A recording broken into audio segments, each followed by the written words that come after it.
Okay, അപ്പൊ നമുക്കൊരു just ഒരു ക്വസ്റ്റ്യൻ നോക്കാം. ഇവിടെ കാര്യം പറയുന്നുണ്ട്, in triangles with the angles and the sides in the order of length are same ratio. ഒരേ കോണുള്ള ത്രികോണങ്ങളുടെ വശങ്ങൾ വലുപ്പക്രമത്തിൽ അംശബന്ധത്തിലാണ്. ഇപ്പൊ നമ്മൾ പറഞ്ഞ കാര്യം ഒരേ അംശബന്ധത്തിലായിരിക്കും അല്ലെങ്കിൽ ഒരേ അനുപാതത്തിലായിരിക്കും. ഇനി ഇവിടെ നോക്കുക, in triangle with same angles the sides opposite equal angles are scaled by same factor. നിങ്ങളോട് പറഞ്ഞു ഒരേ കോണുള്ള ത്രികോണങ്ങളിൽ തുല്യമായ കോണുകൾക്കെതിരെയുള്ള വശങ്ങളുടെ നീളം മാറുന്നത് ഒരേ തോതിലാണ്. നമ്മൾ പറഞ്ഞുതാ, ഇപ്പൊ ഇവിടെ സാർ എന്ത് ചെയ്തു,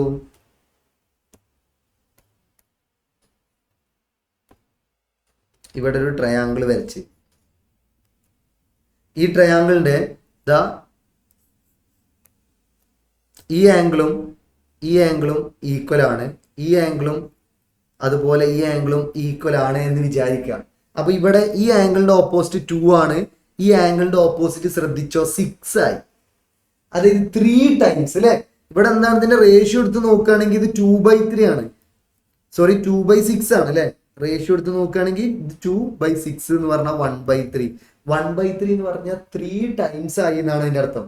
അങ്ങനെയാണെങ്കിൽ നോക്ക്, ഇതിന്റെ ഓപ്പോസിറ്റ് സാറ് ഇവിടെ 3 ആണെന്നുണ്ടെങ്കിൽ ഇവിടെ എത്രയായിരിക്കും? 3 × 3, അതായത് 9 ടൈംസ് ആയിരിക്കും. തുല്യ കോണുകൾക്ക് വിപരീത എതിരെയുള്ള വശങ്ങൾ മാറുന്നത് ഒരേ അംശബന്ധത്തിലായിരിക്കും. അതായത് sides opposite equal angles R changing അല്ലെങ്കിൽ സ്കെയിൽഡ് ബൈ സെയിം ഫാക്ടർ. ഒരേ ഫാക്ടറിൽ ഒരേ റേഷ്യോയിലായിരിക്കും ഇത് ചേഞ്ച് ആവുന്നുണ്ടാവുക. അങ്ങനെയാണെന്നുണ്ടെങ്കിൽ ഇവിടെ ഒരു ക്വസ്റ്റ്യൻ കണ്ടോ നിങ്ങൾ, ഇത് അതേ മോഡലിൽ നമുക്ക് ചെയ്യാൻ പറ്റും.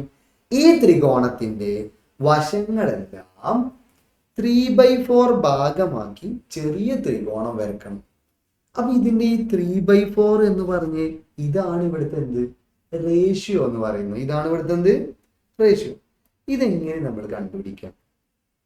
അപ്പൊ ഇവിടെ ആകെ നമുക്കറിയാം ആംഗിള് മാറ്റരുത് അല്ലെ. കാരണം എന്താ, ഒരു ത്രികോണം വരക്കും അല്ലെങ്കിൽ ഒരു സദൃശ ത്രികോണം അല്ലെങ്കിൽ സിമിലർ ട്രയാങ്കിൾ ആണ് നമ്മൾ വരക്കാൻ പോകുന്നത്. ആ സിമിലർ ട്രയാങ്കിൾ വരക്കുന്ന സമയത്ത് ആംഗിളുകൾ എപ്പോഴും കോണുകൾ എപ്പോഴും എന്തായിരിക്കണം? തുല്യമായിരിക്കണം. അതുകൊണ്ട് നമ്മൾ എന്ത് ചെയ്തു, ഒരു ലൈന് വരക്കണം. ആ ലൈന് വരക്കുമ്പോൾ 6 സെന്റിമീറ്റർ ആണ്. ഇതിന്റെ എത്ര ഭാഗം ആക്കണം എന്നാ പറഞ്ഞ? 3/4. 3/4 ഭാഗം ആക്കണം എന്ന് പറഞ്ഞാൽ 6നെ എന്ത് ചെയ്യണം? 6നെ നമുക്ക് എന്ത് ചെയ്യണം? 6 × 3/4 ചെയ്യണം. അപ്പൊ 6 × 3 18. 18/4 എത്രയായിരിക്കും? 18/4 ചെയ്യണം. അല്ലെങ്കിൽ 9/2 4.5 അല്ലെ. 18/4 എങ്ങനെ നമ്മൾ ചെയ്യാം? ഒന്ന് വേണമെങ്കിൽ ചെറുതാക്കാം അല്ലെ. 9/2 നിങ്ങൾക്ക് അറിയുന്നുണ്ടാവും. 4.5. 9/2 എന്ന് പറഞ്ഞാൽ എന്താ? 4.5 സെന്റിമീറ്റർ ആണ്. അപ്പൊ ഒരു സൈഡ് നോക്ക്, ഇവിടെ നമ്മളപ്പോ എന്ത് ചെയ്യണം? 4.5 സെന്റിമീറ്ററിൽ ഒരു ലൈൻ വരയ്ക്കുക. ഇപ്പൊ എന്തായി? വശങ്ങളെല്ലാം 3/4 ആക്കി. അപ്പൊ നിങ്ങൾക്ക് ഇവിടെ ഒരു വശം മാത്രമേ തന്നിട്ടുള്ളൂ 6 സെന്റിമീറ്റർ. ബാക്കിയുള്ള ഓട്ടോമാറ്റിക്കലി സെയിം ആയിക്കോളും. കാരണം എന്തായി? ഈ ആംഗിൾ 50, ഈ ആംഗിൾ 70. അത് വെച്ചിട്ട് നമ്മൾ എന്ത് ചെയ്യണം? ഇവിടെ 70 എടുത്തു, എന്നിട്ട് വരച്ചു.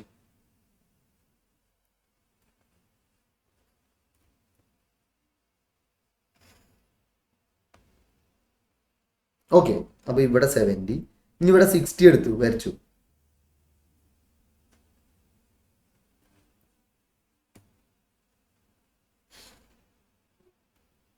ഇത് 70 ഡിഗ്രി, ഇത് 60 ഡിഗ്രി. ഓക്കെ, ഇപ്പൊ ഓട്ടോമാറ്റിക്കലി ഇത് എന്തായി?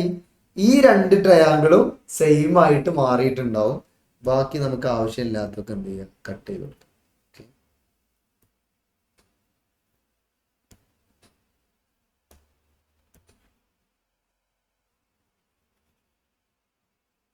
ഓക്കെ, ഇത്രയേ ഉള്ളൂ വരയ്ക്കാൻ വേണ്ടിയിട്ട്. അപ്പൊ നമ്മളോട് ത്രികോണത്തിന്റെ സൈഡ്സ് എല്ലാം അല്ലെങ്കിൽ ട്രയാങ്കിൾസിന്റെ സൈഡ്സ് 3/4 ഭാഗമാക്കിയിട്ട് വരയ്ക്കാനാ പറഞ്ഞിട്ടുള്ളത്. ഇങ്ങനെ വരച്ചാൽ മതി. ഓട്ടോമാറ്റിക്കലി ഈ സൈഡും സെയിം റേഷ്യോയിൽ വരും. ഈ സൈഡും ഈ സൈഡ് എന്തായിരിക്കും സെയിം റേഷ്യോയിൽ ഓട്ടോമാറ്റിക്കലി വരും. അപ്പൊ നിങ്ങൾ ഇങ്ങനെ വരച്ചാൽ മതി. അങ്ങനെയാണെന്നുണ്ടെങ്കിൽ ഇതേ മോഡലിൽ ഇത് അവിടെ ഒരു ക്വസ്റ്റ്യൻ കൊടുത്തിട്ടുണ്ട്. One side of A triangle 8 centimetre and two of angle 60 degree and 70 degree. Draw the triangle with length of sides 1.5 times. എത്രയായിരുന്നു? 1.5 times and of this triangle and with same angles. നോക്കടാ, question ഇത്രയായിരുന്നു. നമ്മളോട് പറഞ്ഞ് 8 സെന്റിമീറ്ററിലുള്ള ഒരു ട്രയാങ്കിളിലെ angles 60 degree 70 degree. എന്നിട്ട് നിങ്ങളോട് വേറൊരു triangle വരയ്ക്കാൻ പറഞ്ഞാണ് സെയിം മോഡലിൽ, അതായത് സിമിലർ ആയിട്ടുള്ള ട്രയാങ്കിൾ വരയ്ക്കാൻ പറഞ്ഞിട്ടുണ്ട്. അതിന്റെ സൈഡ്സ് എന്ന് പറഞ്ഞാൽ 1 ടൈംസ് ആയിരിക്കണം. അപ്പൊ ഇവിടെ ആദ്യമുള്ള ട്രയാങ്കിൾ ഏതാ? അത് സാറൊന്ന് വരച്ചുതരാം. ഇതാണ് ആദ്യമുള്ള ട്രയാങ്കിൾ. ഇവിടെ ഒരു 60 ഡിഗ്രിയും ഒരു 70 ഡിഗ്രിയും ഒരു 8 സെന്റിമീറ്റർ ഉണ്ട്. ഇതിന് സിമിലർ ആയിട്ട് എന്ത് വരക്കണം? ഇതിന് സിമിലർ ആയിട്ടുള്ളതാണ് നമുക്ക് വരക്കേണ്ടത്. ഇതിന് സിമിലർ ആയിട്ട് എങ്ങനെ നമ്മൾ വരയ്ക്കുക? യെസ്, ഇവിടെ നോക്കുക, സൈഡ്സിന്റെ പ്രൊപ്പോർഷൻ തന്നിട്ടുണ്ട് 1.5. ഈ 1.5 എന്ന് പറഞ്ഞാൽ എന്താ? ഇതിങ്ങോട്ട് ഇൻറ്റു ചെയ്താൽ 3/2 എന്നാവും അല്ലെ? 3/2 അല്ലേ 1.5? അപ്പൊ നമുക്കറിയാം 3/2 ടൈംസ് ആണ് എന്ത്? 3/2 ടൈംസ് ആണ് ഇതിന്റെ സൈഡുകളൊക്കെ വരേണ്ടത് അല്ലെ? 3/2 ടൈംസ് ആണ് സൈഡുകളൊക്കെ വരേണ്ടത്. അങ്ങനെയാണെന്നുണ്ടെങ്കിൽ നമുക്ക് 3/2 ടൈംസ് എങ്ങനെ വരിക എന്നുള്ളത് നോക്കല്ലേ? യെസ്, അപ്പൊ ആദ്യം എന്ത് ചെയ്യണം? 8ന്റെ 3/2 ടൈംസ് കണ്ടുപിടിക്കണം. 8 × 3 24, 20 അല്ലെ? 8 × 3 24, 24/2. 24ന്റെ ഹാഫ് എത്രയായിരുന്നു? 12 അല്ലെ? 12 സെന്റിമീറ്റർ. അങ്ങനെ 12 സെന്റിമീറ്റർ എന്ത് ചെയ്യണം? നമ്മൾ സ്കെയിലെടുത്തു. അതിന് ശേഷം ഓക്കെ, then after 12 സെന്റിമീറ്റർ. ഇനി 70 ഡിഗ്രി 60 ഡിഗ്രി അത് ചേഞ്ച് ചെയ്യരുത്, കാരണം ആംഗിൾ സെയിം ആയിരിക്കും. അതുകൊണ്ട് സാറ് 70യിൽ ഇങ്ങനെ ഒരു ലൈൻ വരച്ചു. ഓക്കെ, നെക്സ്റ്റ് 60യിൽ നിങ്ങൾ കറക്റ്റ് പ്രൊട്രാക്ടർ എടുത്തിട്ട് തന്നെ വരക്കണേ.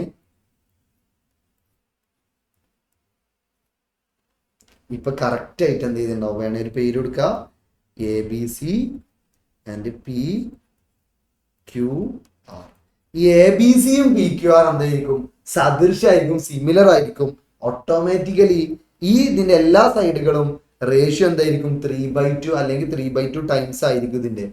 ഇവിടെ നോക്കുക, ഇത് നോക്കിയാൽ നിങ്ങൾക്കറിയാം 12/8 കണ്ടോ? 4 കൊണ്ട് കട്ട് ചെയ്താൽ 3/2.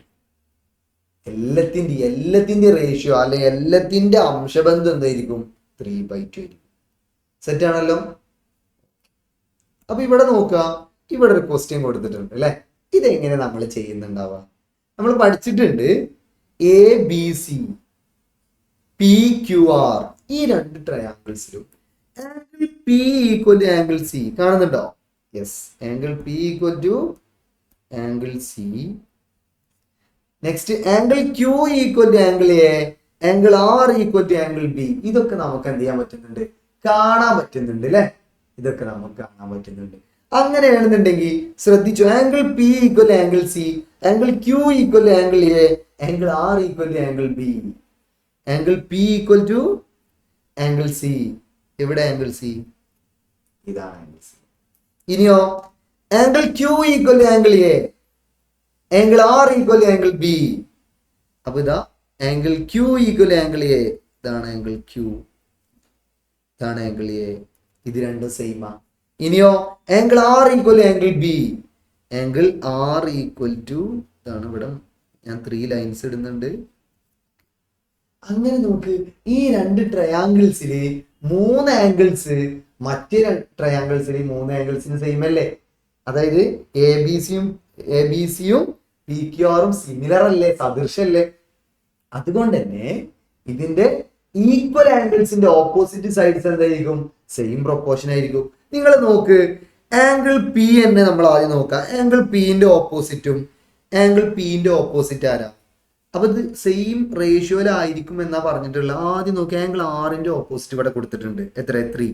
അപ്പൊ ആംഗിൾ ആറിന്റെ ഓപ്പോസിറ്റ് PQ3. അതുപോലെ എന്താ കൊടുത്തിട്ടുള്ളത്? Angle R equal to angle Bന്റെ ഓപ്പോസിറ്റ് 6. അപ്പൊ ഇത് ചെയ്താൽ എന്താ കിട്ടുക? 1/2. ഈ 1/2 റേഷ്യോ ആയിരിക്കും എല്ലാവർക്കും ഉണ്ടാവുക. അങ്ങനെയാണെങ്കിൽ ബാക്കി നിങ്ങൾക്ക് നോക്കിയാൻ പറ്റും.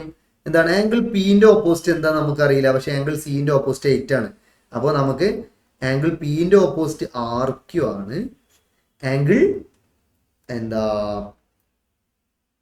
ആംഗിൾ സിന്റെ ഓപ്പോസിറ്റ് 8 ആണ്. ഇതേ ഈക്വൽ ടു പിന്നെ എന്ത് പറയാം നമുക്ക് 1/2 ആണ്. അപ്പോൾ 1/2 ആണെന്നുണ്ടെങ്കിൽ ഇത് ക്രോസ് ചെയ്ത് ആൻസർ കിട്ടും. 8 അവിടെ പോയാൽ 8/2. അപ്പോൾ 8 അവിടെ പോയാൽ എന്താവും RQ ഈക്വൽ ടു 8 അല്ലെ 1/2 ഇൻറ്റു 8 ആണ് 8/2 ഈക്വൽ ടു 4. RQ കിട്ടിയത്രേ 4 സെന്റിമീറ്റർ അല്ലെ. ഇനി നോക്കുക അടുത്തത് എന്തായിരുന്നു? Angle Q equal angle A. Angle Qന്റെ ഓപ്പോസിറ്റ് എന്താ നമുക്കറിയില്ല, അവിടെ RP ആണ്. ബൈ ആംഗിൾ Qന് ഈക്വൽ ആംഗിൾ A ആണ്. ആംഗിൾ Aന്റെ ഓപ്പോസിറ്റ് 4 ആണ്, ഈക്വൽ ടു 1/2. ഈ 4 അവിടെ പോയാൽ RP കിട്ടും. RP equal to 4/2 equal to 2 centimetre അല്ലേ. 2 സെന്റിമീറ്റർ കിട്ടി. ഇനി നിങ്ങൾക്ക് ഇതൊന്നും ഇല്ലെങ്കിൽ പോലും ആൻസർ കിട്ടും. ഒന്ന് ജസ്റ്റ് നിങ്ങൾ ആ ഉണ്ടക്കണ്ണ് വെച്ചിട്ട് ഒന്ന് നോക്കിയാൽ തന്നെ മനസ്സിലായാൽ മതി ഏതാണ് റേഷ്യോ. 1/2 റേഷ്യോ അല്ലെങ്കിൽ ഡബിൾ ആവുന്ന റേഷ്യോ ആണ്. ഇവിടെ നിങ്ങൾ നോക്കുക, അല്ലെങ്കിൽ ഹാഫ് ആവുന്ന റേഷ്യോ ആണ്. നിങ്ങൾ നോക്കുക AB ഈക്വൽ ആംഗിളിനെ മാത്രം പിടിക്കുക. ആംഗിൾ സിന്റെ ഓപ്പോസിറ്റ് എത്ര? 8. ആംഗിൾ സിക്ക് ഇവിടെ ഈക്വൽ ആംഗിൾ P ആണ്. അപ്പോൾ 8 സെന്റിമീറ്റർ 4 ആയിട്ടുണ്ട്. കണ്ടോ? അതുപോലെ നോക്കുക ആംഗിൾ ബിന്റെ ഓപ്പോസിറ്റ് 6 ആണ് അല്ലെ. അല്ലെങ്കിൽ നമുക്ക് ആദ്യം ഇതൊന്ന് ജസ്റ്റ് ഒന്ന് സാറെ എറേസ് ചെയ്യാം.